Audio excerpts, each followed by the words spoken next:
I know it seems hard sometimes, but remember one thing. Through every dark night, there's a bright day after that.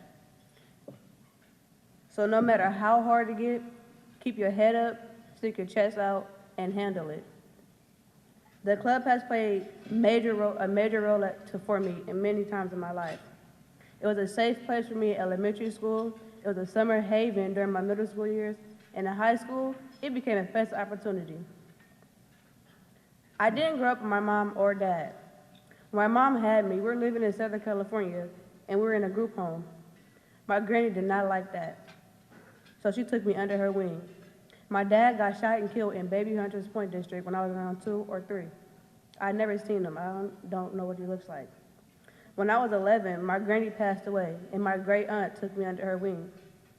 This was a time of huge stress. We first lived in the Hunters Point District housing projects. Then we moved to Western Addition. I started my 9th grade year at Gateway High School.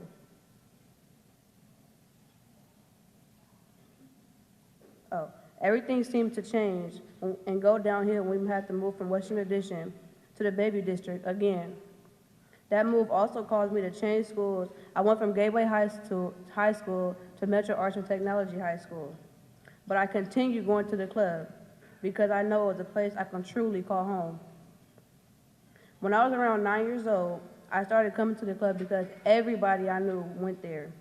On the other hand, I did not like going, but I had to, or I have nobody to play with.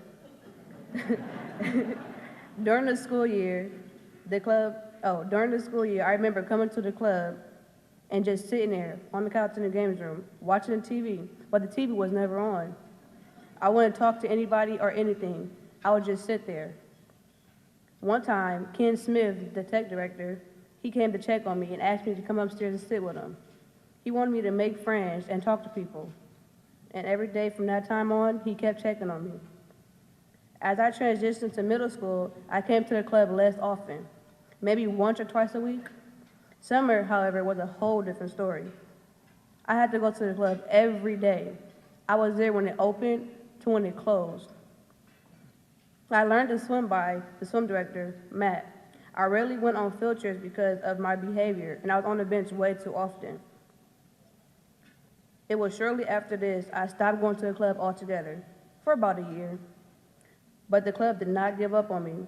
There was a time I was in 8th grade. I got in trouble at school. The first place they called was the club. The next thing I know, Ken Smith walks into my school. And whatever happened, I was no longer in trouble. The club had my back. Life was very hard for me in 9th grade until I got my very first job with the MITE program. I was first placed at Ellie Hill Hutch Community Center. Then I quickly transferred to Ernest Ingle Clubhouse because it was a place that I knew well and many of my friends were still members there. Working at EI also gave me the opportunity to do something I always loved, working with younger kids.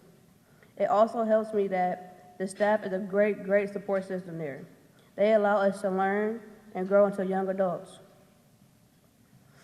In my 11th grade year, I had my life turned upside down. My family had to abruptly move from Robert B. Pitts housing projects because of a bed bug infestation.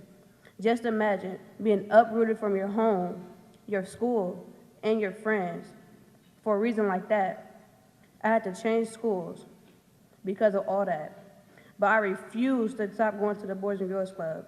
It was one of the places I felt welcome and I could truly call home, no matter what. As I look into the future, graduating from high school, enrolling in college, and building a successful career as a therapist, I will always remember Ernest Ingle Clubhouse as a place that supported me through the most crucial points in my life, and I will always be grateful.